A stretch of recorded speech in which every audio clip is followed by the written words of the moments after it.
have this little dog. You can see here in Back to the Future 3, he's playing chess with Marty McFly. Of course, chess being a Masonic game. It's a little close-up. And very interesting enough, the dog's name is Copernicus. This completely connects, of course, with the flat earth model. Basically, for those that don't know, it's Copernicus who came up with a theory that Earth is not in the center of the supposed universe, and the Earth is a ball spinning around the sun. Here is an image of Copernicus.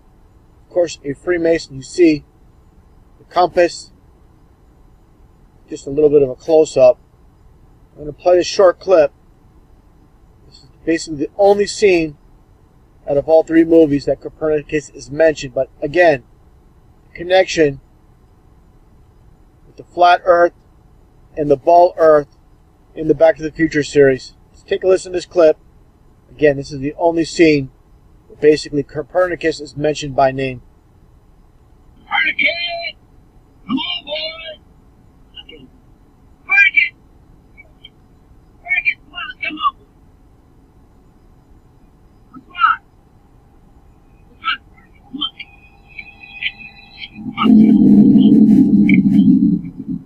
Interesting enough, Copernicus finds Emmett Brown's grave. Just another connection when it comes to Back to the Future. Hidden messages, as always, in plain sight. And of course, what plays before the beginning of all three Back to the Future movies? Here you go. Ball Earth programming. Basically paying homage to Copernicus when they show this at the very opening of all three movies. They arrived in 50 motherships, offering their friendship and advanced technology to Earth. With all the videos I'm making on Flat Earth and the Flat Earth model hidden in plain sight when it comes to movies and TV shows, I found this one very interesting, with the entire concept with these alien invaders basically coming in peace, disguised as human-like.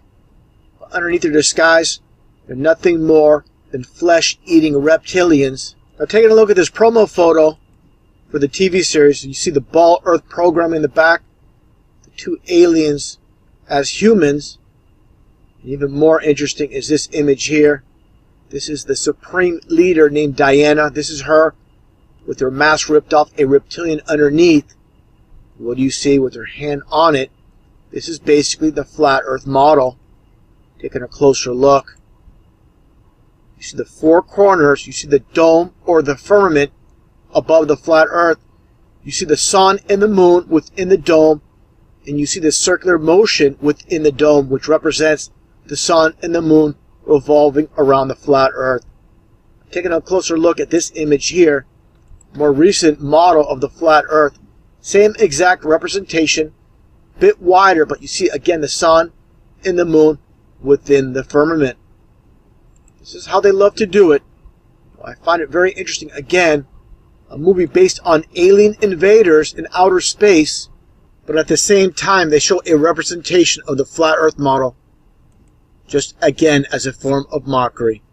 As always, in plain sight.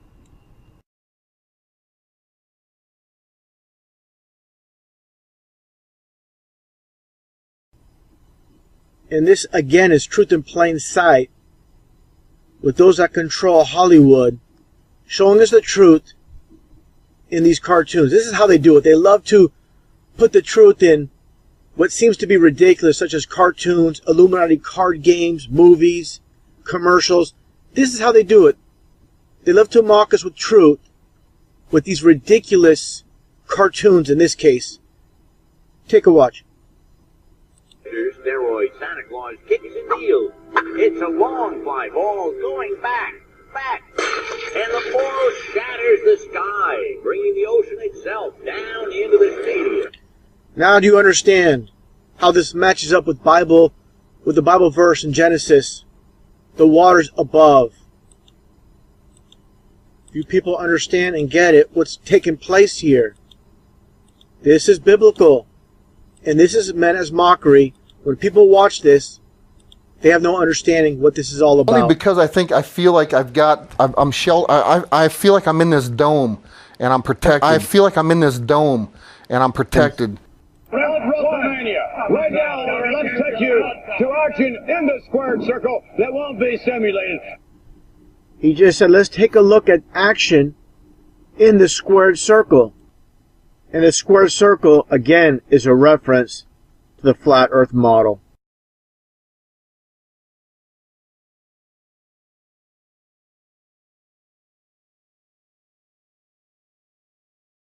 For anybody that's seen Star Blazers, they'll know they translated from Japanese to English and they changed the script around a bit. What you're going to see is a representation of a flat earth, and they're going to call it Jupiter's floating continent. Again, this is more mockery. Take a look. And there you go. Basically flat earth. A floating continent. What? Like I said, they call it a floating continent. You know, they're not going to translate into a flat earth or a flat planet, and I'll give an example how they translated from Japanese to English and took away the true meaning.